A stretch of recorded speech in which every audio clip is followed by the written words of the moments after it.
우리가 이 세상을 살아가다 보면 수많은 사람을 만나게 됩니다. 그런데 만나는 사람들 가운데 대체로 두 가지의 삶을 살아갈 수 있다고 봅니다. 첫 번째는 바울 사도처럼 예수와 함께 사는 사람들이 있습니다. 그리고 예수 없이 인생을 자기 중심대로 자기가 인생의 주인이 되어서 자기 마음대로 뜻대로 살아가는 사람이 있다는 것입니다. 그래서 하나님께서도 성경에서는 우리 인생의 예수와 함께 살아가는 사람을 위해서 죽음 이후에는 천국을 예비해 놓으셨고, 그리고 예수 없이 살아가는 사람, 자기 뜻대로 자기 생각대로 자기 인생의 주인으로 살아가는 사람에게는 지옥이란 것을 준비해 놓았다는 것이에요. 그래서 우리는 죽어봐야 알지 하지만 죽어보면요, 천국에 가든지 지옥에 가든지 하나님의 말씀은 정확하니까 그렇게 되어가는 것입니다.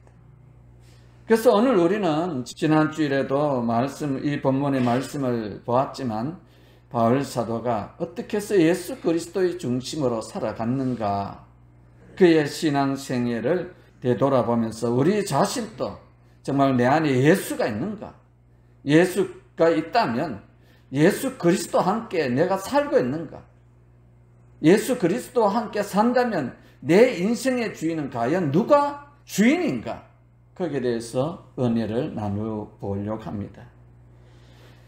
본문 갈라디아서 2장 20절의 말씀에 보면 내가 그리스도와 함께 십자가에 못 박혔나니 그런즉 이제는 내가 산 것이 아니요 바울 사도는 예수님이 십자가에 못 박혀 달려 돌아가실 때에 내 죄 때문에 달려 돌아가셨기 때문에 나는 예수와 함께 십자가에 못 박혀 나는 죽고 내 인생의 주인은 내 안에 예수가 산다. 그래서 내가 사는 남은 생에는 예수를 믿는 그 믿음으로 살겠다고 고백하고 있는 것입니다. 갈라디아서 6장 14절의 말씀에도 보면은 그러나 내게는 우리 주 예수 그리스도의 십자가 외에 결코 자랑할 것이 없다. 그리스도로 말미암아 세상이 나에 대하여 십자가에 못 박히고 내가 또한 세상에 대하여 그러하니라. 그러면서 바울 사도는 나는 예수 그리스도의 십자가로 나는 다 죽고 내가 오로지 내가 사는 그 목적이 있다면 예수 그리스도의 십자가 외에 자랑할 것이 없다고 그렇게 고백하고 있습니다. 바울 사도는 자신의 자랑할 조건들이 성경을 보면 참 많은 것 같습니다. 빌립보서 3장 5절에 보면 바울 사도는 그 당시에 그 순수한 유대주의자로 유대인의 혈통을 타고났으며 이스라엘 족속으로는 자기는 히브리인 중에 히브리인이요 율법의 의론을 흠이 없는 바리새인이다고 고백합니다. 최고의 가말리엘 문화에서 교육을 받았다. 그래서 자기는 그 당시에 상류층의 특권층의 어떤 문화 속에서 살아왔음을 볼 수가 있습니다. 그리고 태어나면서부터 로마의 시민권을 획득한 자다. 태어나면서 로마의 시민권을 가졌다는 것은 유대인으로서 로마의 시민권을 가질 수 있는 그 자격이 있다면 자기 부친이 로마를 위해서 특별한 공로를 세우든지 전쟁에서 어떤 우수한 능력을 드러낸다든지 그런 특별한 로마에 대한 충성을 할 때에 그 자녀에게 그 아버지에게 로마 시민권을 주는 것입니다. 그런데 유대인으로서 그렇게 시민권을 획득한 자가 없다는 것입니다. 그런데 바울 사도는 나는 나면서부터 로마 시민권을 가진 자다. 그만큼 자신의 아버지의 태어나면서 근수저로 태어났다는 거예요. 왜냐하면 또 바울 사도는 성경에 보면 로마에서 네노라 한 그런 사람들과 함께 동료로 지냈으며 그리고 가말리엘 문화에서 교육을 받았다는 것은 자기 아버지의 그늘이 얼마나 큰 것을 볼 수가 있는 것입니다. 그러니까 자기가 세상을 살아가면서 자랑할 것이 왜 없겠습니까? 그러나 빌립보서 3장 7절에 보시면 무엇이든지 내게 유익하던 것을 내가 그리스도를 위하여 다 해로 여길 뿐 아니라 그리스도를 위하여 해로 여김은 예수 그리스도를 아는 지식이 가장 고상하기 때문이라. 바울은 예수를 만나고 난 이후에 이 세상에 무엇보다도 예수 그리스도를 아는 그 지식이 가장 고상하고, 그리고 자기 자신이 모든 것은 다 그리스도를 위해서 배설물로 여겼다. 그리스도 외에는 다른 아무 존귀한 것이 없다. 그렇게 자랑하고 싶었던 그 자신의 과거에 화려했던 모든 것들은 다 배설물로 여겼다. 이 말은 배설물이란 이 말, 똥으로 취급했다 이 말이에요.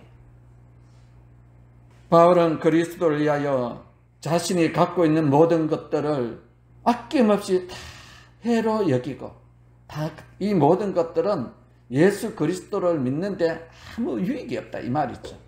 그래서 오직 예수 그리스도의 그 십자가만을 자랑했던, 그리고 자기의 남은 생에 오로지 주님을 위하여 예수 그리스도께서 자기 마음 중심에 살아계신 그분을 믿는 그 믿음 하나로 달려갔다고 고백하고 있습니다. 바울 사도는 이렇게 예수 그리스도만 이렇게 믿고 십자가만 자랑했는데 항상 그의 신앙 가운데 모든 것이 기뻤다는 거예요. 늘 기뻤고 즐거웠다는 거예요.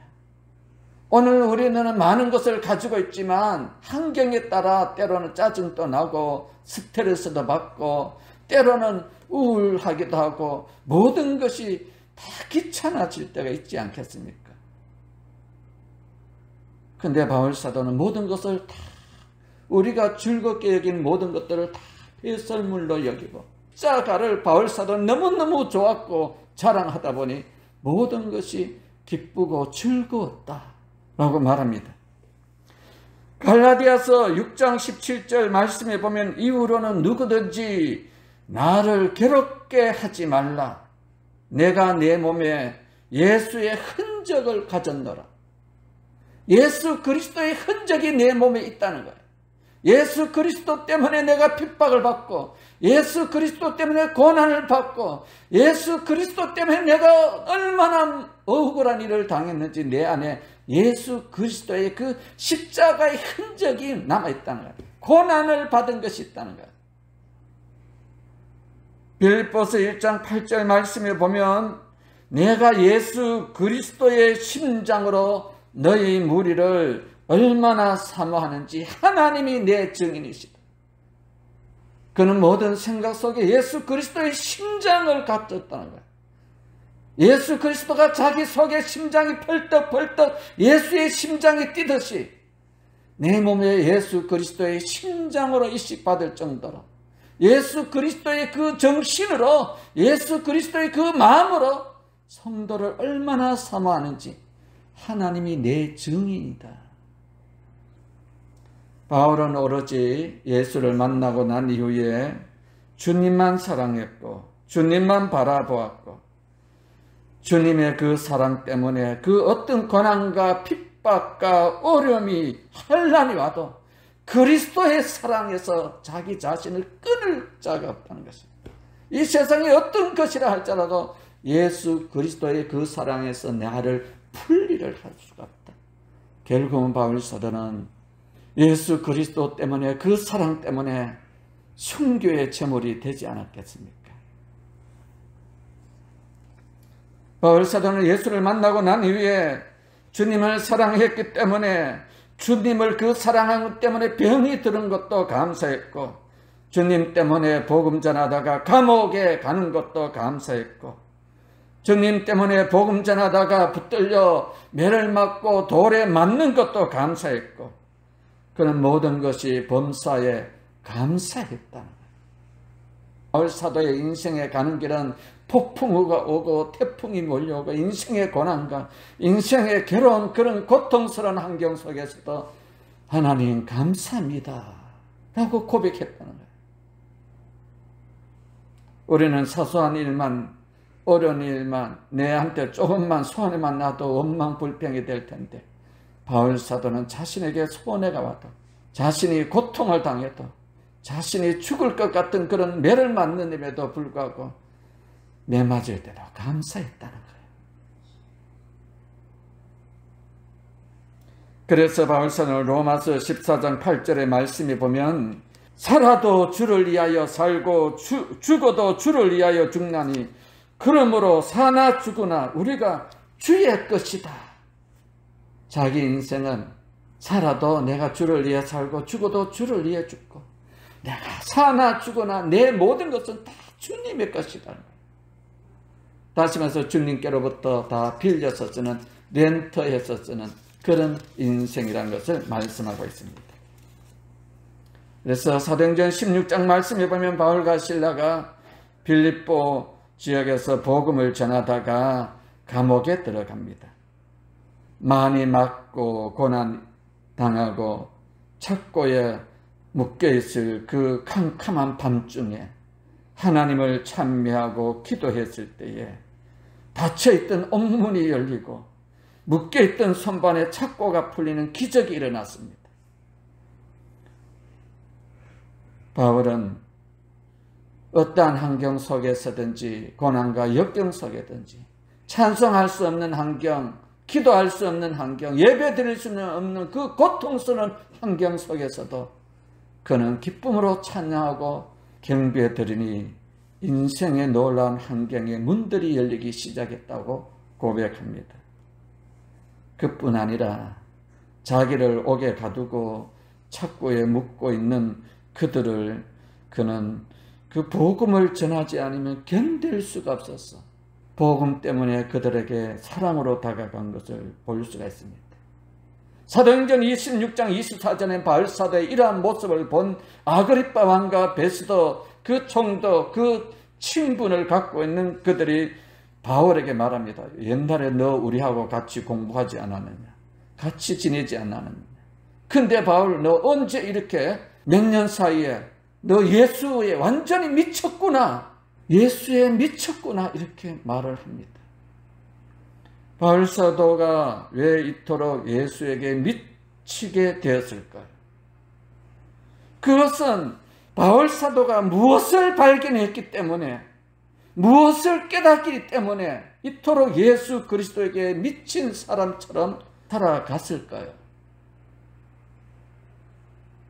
바울 사도는 원래부터 처음부터 예수 그리스도의 신봉자는 아니었습니다.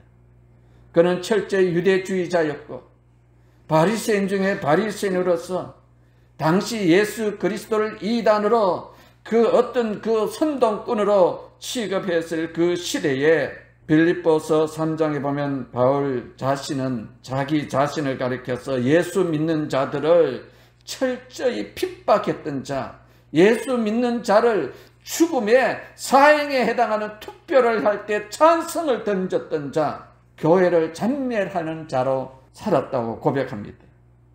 그런데 이러한 바울 사도가 다메섹 도상에서 예수 믿는 자를 잡으러 가기 위해서 그 노중에 있을 때 환한 빛 가운데 부활의 주님을 만난 사건이 나옵니다. 그 부활의 주님을 만나고 난 이후에 바울 사도는 인생의 삶이 완전 180도 바뀌게 되는 것입니다. 예수를 만난 이 바울 사도가 어떻게 해서 180도의 삶의 사람으로 바뀌어질 수 있었던가? 그것은 바울 사도가 자신이 하나님을 섬긴다고 말하지만 그 삶의 중심에, 그 자기 중심에 그 자기가 주인이란 것을 착각하고 살았던 것입니다. 자기 자신은 나름대로 하나님을 잘 믿는다고 생각했습니다. 자기 중심에 생각해 볼 때에 예수 믿는 자를 핍박하고 예수 믿는 스데반을 돌에 쳐 죽이는 것이 정말로 잘했다고 생각했던 것입니다. 그래서 자기 자신이 인생의 주인으로서 자기 자신이 인생의 모든 것을 판단하고 하나님을 믿었던 사람입니다. 근데 부활의 주님을 만나고 보니 자기 인생의 주인이 자기가 정말 너무너무 오류를 범했다는 것을 알게 됩니다. 내가 잘못 살아왔구나. 내 자신대로 내 생각대로 내가 알고 있는 지식으로 판단하고 살아왔던 모든 삶이 완전히 주님 보시기에 거꾸로 살아왔구나. 그래서 자기 자신의 주인이 예수 그리스도로 바뀌게 되는 것입니다. 자기가 인생의 주인이었을 때는 얼마나 하나님 앞에 교만했던지 자기 자신이 깨닫기 시작하는 것입니다. 그래서 철저히 나는 죽고 내 안에 예수만 삽니다. 내가 어떤 결정을 하는 것이 아니라 내 안에 살아계신 그 주님이 내 인생의 모든 문제를 이끌어 갑니다. 모든 결정것도 주님이시고 나는 아무것도 아닙니다. 내가 그동안에 자랑했던 모든 것들은 다 배설물로 여기고 나를 위하여 십자가에 못 박혀 달려 돌아가신 그 십자가만 내 인생에 가장 귀하고 예수 그리스도만이 가장 위대하신 분이라고 고백을 합니다. 그래서 나는 살아도 주를 위해 살고 죽어도 주를 위해 죽나니 사나 죽거나 다 내 것은 다 주님의 것입니다. 그러면서 주를 위해서 살아가는 그 바울의 모습을 봅니다. 사랑하시는 성도 여러분, 우리 인생에도 이런 전환이 필요하면 참 행복할 것 같습니다. 그래서 바울 사도는 어떠한 환경이든지 그는 어떠한 역경과 고난 속에서도 늘 감사했고 기뻐했다는 것입니다. 누가복음 12장에 보시면 어리석은 부자의 비유가 나옵니다. 이 어리석은 부자의 비유는 우리 예수님이 말씀을 해 주시는데요, 우리에게 또 말씀을 읽을 때 적용을 할 수가 있는 것입니다.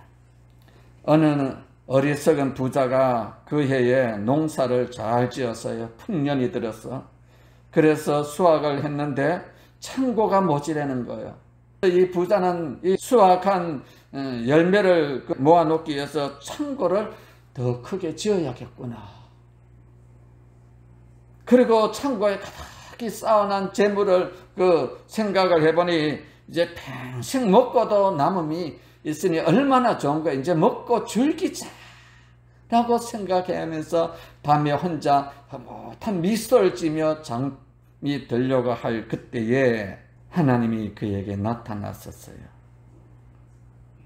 오늘날 말하면 인생의 어떤 사업을 해서 큰 성공하고 돈도 모으고 저축도 해놓고 이제는 평생 빚도 들이며 살면 되겠지 하고 생각할 그런 사람에게 하나님이 뭐라 하냐면 어리석은 자여, 오늘 밤 내 영혼을 도로 찾으리니 그러면 예비한 것이 누구 것이 되겠냐.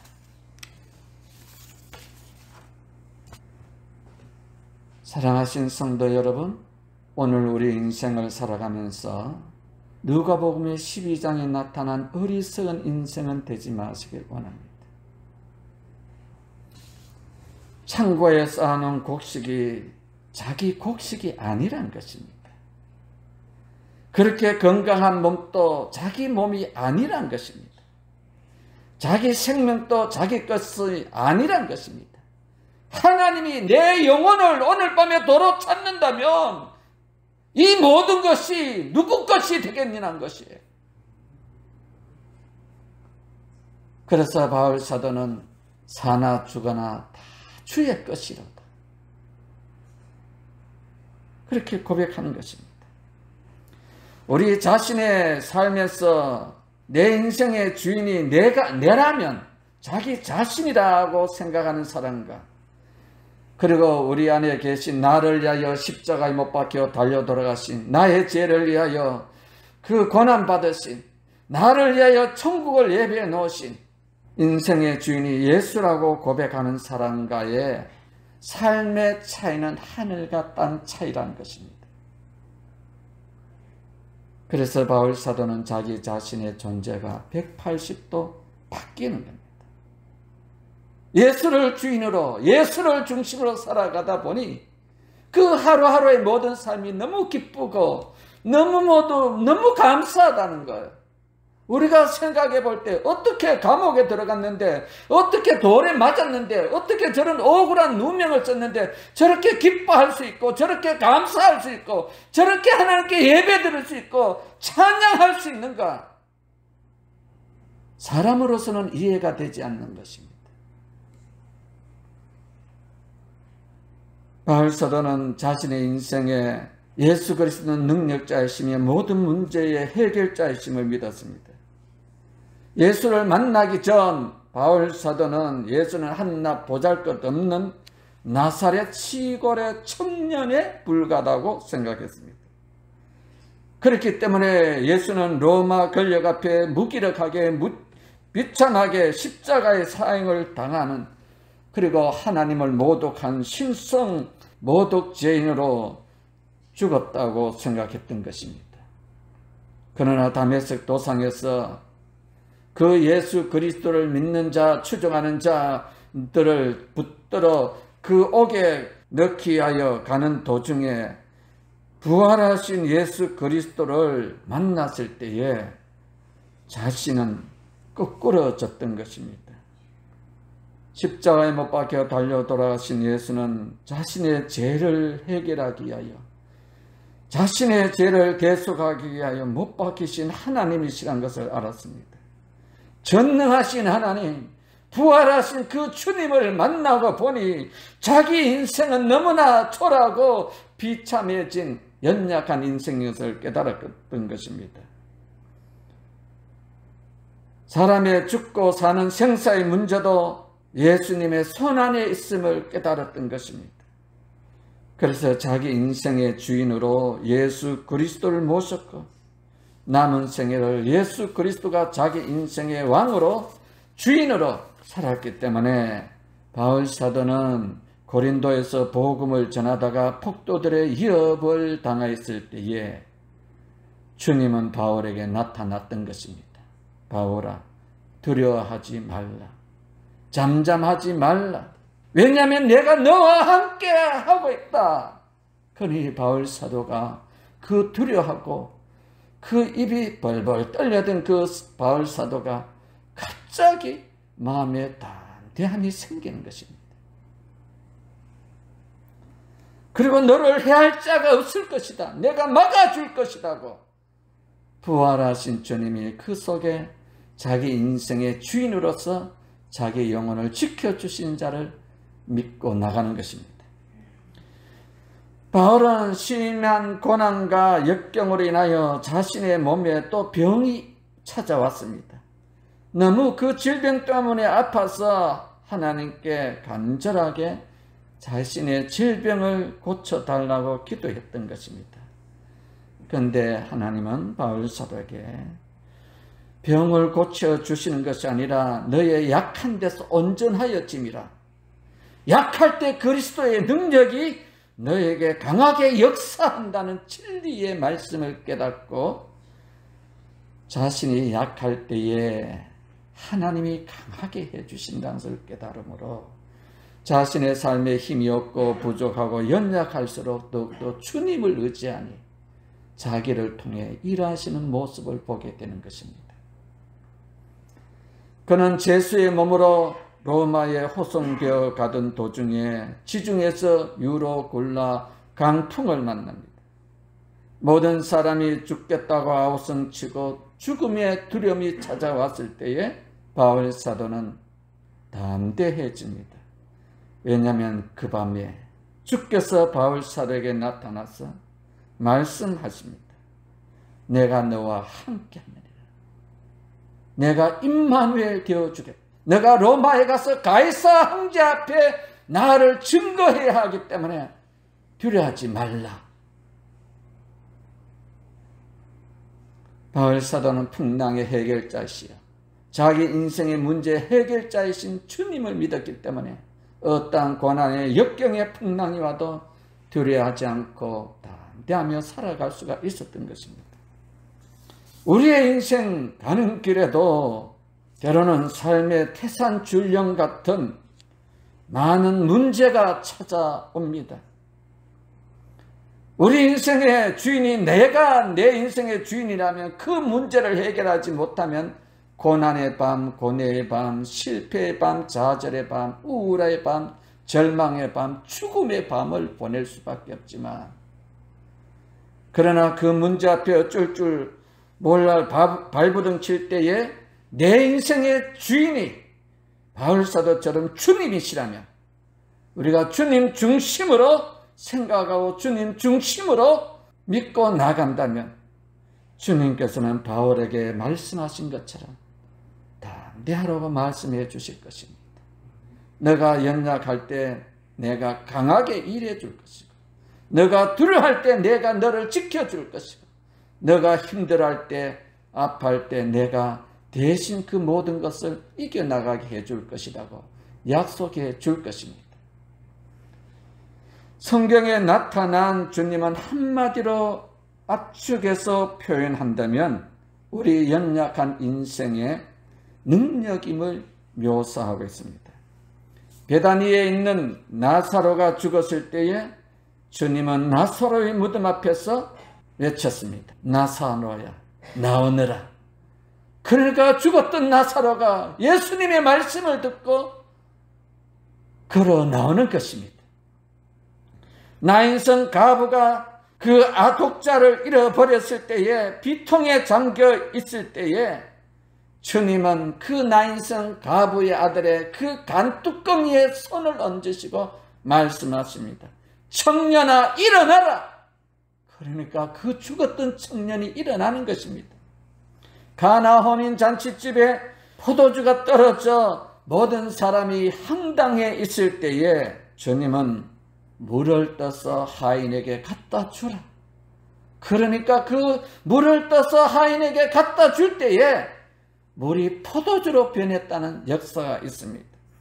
거라사인의 그 군대 귀신 들린 사람을 주님이 불쌍히 여겨 주셨을 때에 그 영혼이 정상적인 사람의 삶을 살아간 것을 볼 수가 있습니다. 성경에 12해의 헬루증으로 고통받던 여인이 자기의 전 재산을 다 팔아 이 병원 저 의사 이 의사 다 다녀도 못 고쳤지만 주님의 그 옷자락을 만졌을 때에 그 혈류 근원이 말랐다라고 나옵니다. 갈릴리의 풍랑이 일 때에 더 이상 항해할 수 없는 그 순간에 두려움에 있는 이 제자들에게 말씀하십니다. 그러면서 풍랑이는 바다를 향하여 풍랑아 잠잠하라니 그 풍랑이 잠잠하고 고요해졌더라고 나옵니다. 사랑하시는 성도 여러분, 오늘 우리의 신앙 속에 우리 안에 예수 그리스도가 살아있는지, 나를 위하여 십자가에 못 박혀 달려 돌아가신 그 주님이 정말 내 안에 역사하고 있는지, 내가 그 예수 그리스도를 믿고 있는지, 믿는다면 우리 인생의 주인의 자리를 내가 아니라 주님께 드려지는 은총이 있길 원합니다. 시편 127편 1절에 사랑하는 자에게 잠을 주신다는 말씀이 있습니다. 그 원문의 뜻은 이렇습니다. 주님은 사랑하는 자에게 잠자는 동안에도 복을 주신다, 이 말이에요. 주님은 사랑하는 자에게는 잠자고 있는 그 동안에도 함께 해주시고, 잠자는 동안에도 그 사람을 위하여 일하여 주시고, 잠자고 있는 동안에도 주님은 그 심령이 잘 되기를 역사하신다, 그 말입니다. 우리 인생의 위기를 맞으면 안 되겠지만 우리가 살다 보면 힘들고 어려울 때에 나를 위하여 십자가에 못 박혀 달려 돌아가신 그 주님은 하나님이시며, 그 하나님은 전능하신 분이며 천지를 창조하신 능력의 아버지이십니다. 그 아버지가 오늘 우리 안에 오시지 않았겠습니까?